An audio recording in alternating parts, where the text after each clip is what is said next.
What's going on, everybody, and welcome to the Other Side of the Firewall podcast, where we talk about the latest and greatest in cybersecurity news, as well as we highlight those movers and shakers and glass ceiling breakers, those people of color who made it to the other side of the proverbial firewall. My name is Ryan Williams, and as always, I'm joined by Shannon Tynes. What's up? What's up? What's going on? And special guests, so you guys get a treat, back-to-back special guests. We have Michael Ware. What's going on, Mike? Greetings and salutations. What is going on? So we had you on last year, so May 4th, 2022. So you're a returning guest. That time you were only on for the interview. So this time we have you on all week. So great to have you back. A little inside baseball. So I've known Michael Ware for a long time now. He used to be my boss way back in the day. So just like when we had Chelsea Pierre on, you're seeing 3 Air Force vets right here. So it's very salty in this room, very cranky.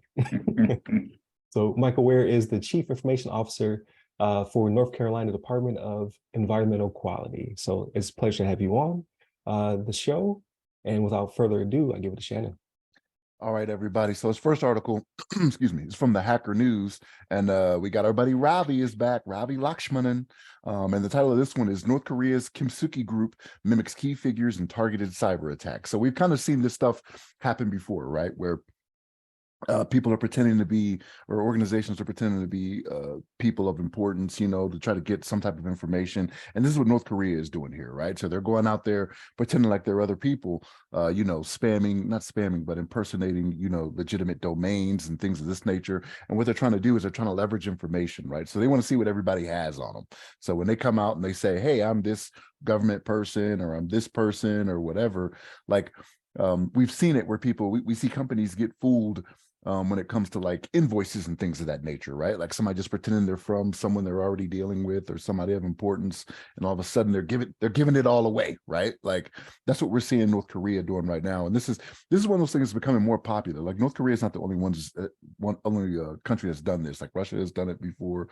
I want to say China has done this before in the past, but yeah, but they're just spoofing identities of people to try to get information, because this is kind of what they do, right? They want to know what everybody has on them, because, you know, North Korea is over there kind of in the dark, right? Like they're not letting too much come in to their population, but they don't know so much anymore like they used to, right? So even some of their, not to get into the political side of it, but even some of their, I guess you would call them allies, which are very few, are kind of starting to distance a little bit from them as well. You know what I mean? China's not as hot on them, you know, as they used to be. Like North Korea is kind of like, to use it as an analogy, they're kind of like the person that gets brought to the party by somebody that's annoying everybody at the party, and all of a sudden the person that brought them is like, hey man, chill out. You know what I mean? Like that's kind of how they are now. China's kind of doing that with them a little bit.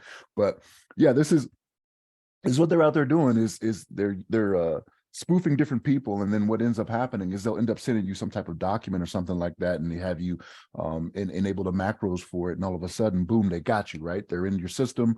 They're taking information. They're having it to where emails that are being sent to you are being silently forwarded somewhere else, so they can get different things that they need. So they're out there trying to make it all happen for themselves, right? Because again, they're getting cut off from the rest of the world. That's not what they want, right? They want to be able to do things for themselves, and this is how they go about doing it, pretending there's somebody of importance, or somebody that's a player in the game of national, not to say national, world politics, you know what I mean, to try to get information. But this is the world we live in now, right? You're going to see a lot of spoofing, you know, people impersonating people that they are trying to find somebody that'll give them something that they need. But Mike, what's your thoughts on this though? So quite a bit. So when I read this article, there were 2 pieces that I saw from the perspective. One was the spoofing. So they're going out there and pretending they're somebody to get information. And the other piece was the spear phishing, but they're still using that kind of spoofing method to get it. So they're pretending to be someone important that you want to share with, right? So the spear phishing is difficult because it's, you know, there's more targeting. And with, you know, say ChatGPT, you have the different AIs, you have a whole bunch of issues with false LinkedIn profiles. So even if you do check on it, you know, you may be led to something that's a complete character. And what better way to get information from somebody than to ask them to talk about their favorite subjects with themselves, right? Say, hey, I want you to come on an interview. Like, I clicked on the link that Ryan sent me.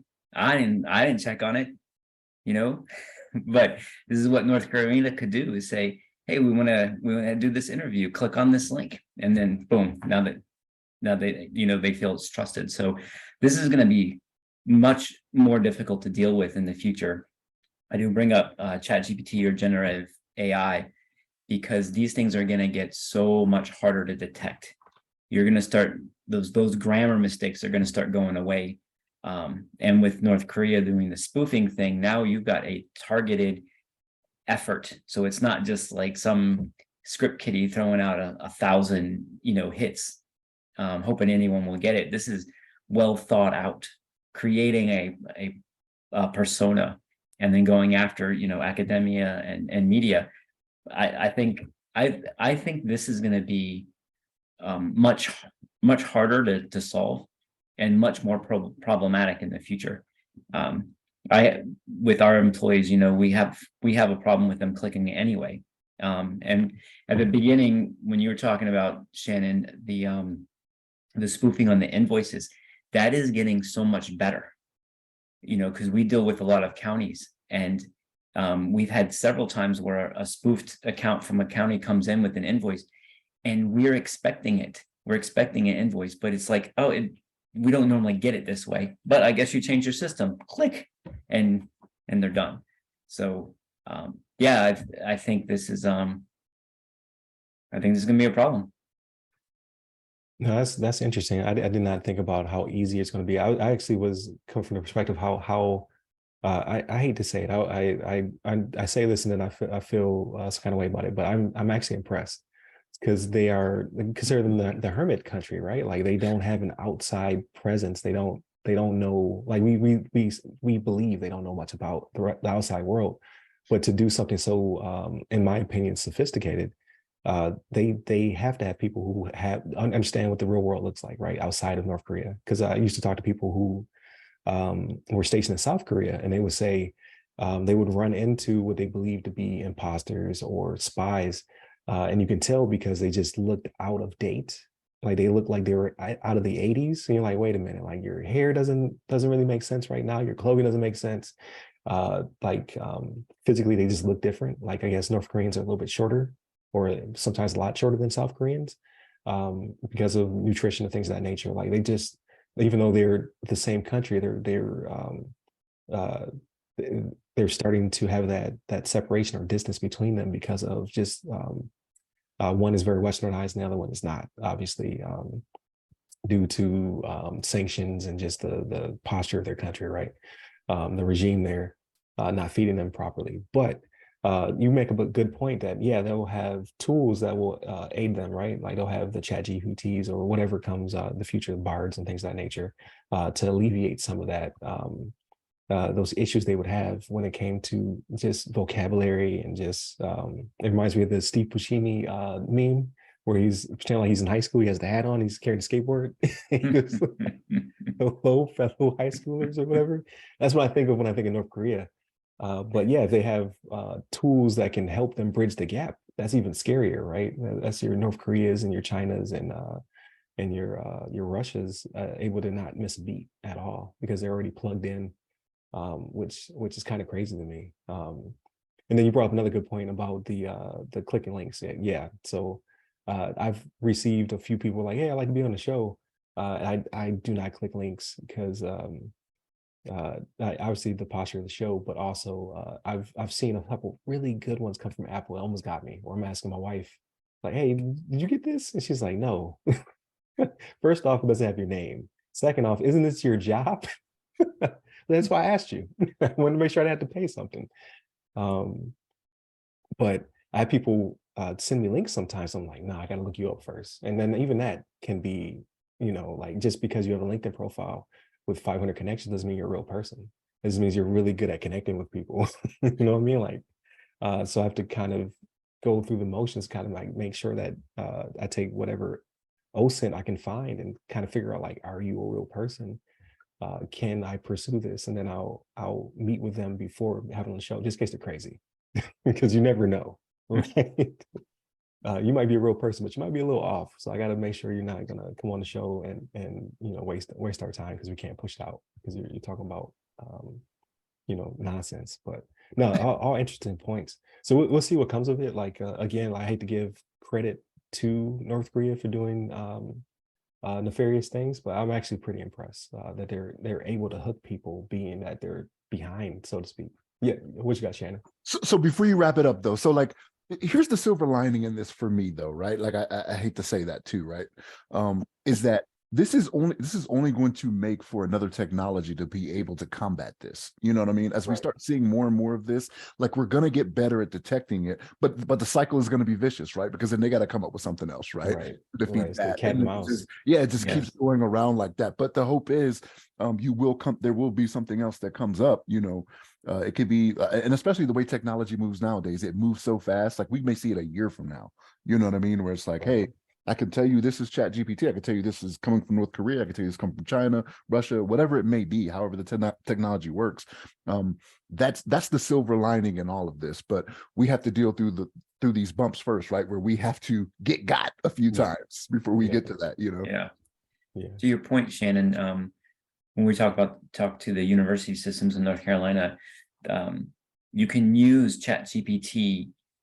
You got to be careful with it to detect if it's created itself. Detect its own. Like, yeah, I wrote this. But there's some other tools that are coming out specifically to say, hey, did a generative AI create this? But yeah, it's going to be vicious. So something more open source, I guess, because like ChatGPT is good at seeing ChatGPT, but maybe it can't detect Bard, like, or another. I don't, I didn't look that deep into it. I started looking into, can you use ChatGPT to detect ChatGPT? Right. There was some articles that said it was about 80%, very dependent on how you phrase it in the script. You got to use certain words. Okay. But then OpenAI came out with a tool specifically to detect ChatGPT, and they said it was 90% effective. Oh, wow. Yeah, that's very accurate, actually. That's better than most plagiarism systems, because you just submit your papers to detect how much plagiarism is in it. I think that those are they're somewhat effective, right? They're like, okay, like 30% of this is something I found out there, but no, that's pretty cool, because I know they're doing the same thing for deepfakes, right? Like, they could do something with the eyes. They couldn't get eyes right, like, aside from fingers and other weirdness, they couldn't get eyes completely right. So it was like, no, it's a fake person. It's not really Morgan Freeman saying those things. But no, definitely very interesting. Please stay tuned, those who are listening. I always forget, like, share, subscribe. I have to keep saying that, like, share, subscribe, right? Like, we're definitely gathering some steam. I've seen a lot of good metrics coming from our new platform, where we're a Heroes Media Group. And it looks like there's more people who listen than I perceived. And then Singapore this time. Like, the stats are getting better. Most of them are here in the States. So definitely continue to share the podcast, listen to it, and listen all week, because we'll have Michael Ware on for the entire week. So Monday, Tuesday are topics. Wednesday, we'll have a very, very good discussion. I definitely want to definitely tell you guys to tune in for that one. And then Friday is everything else, right? So we've seen movies, we played games. It'll be a really good time. Hit up all of the websites that go by our name. You can find me personally. I'm at RY Security Guy. That's RY Security Guy. I'm on LinkedIn, Twitter, and Clubhouse. And you, Mike, where can people find you? You can find me on LinkedIn and Twitter. Twitter is Mike Ware 45, and LinkedIn is Michael Ware. There it is. So definitely continue to tune in throughout the week. Stay safe, stay secure.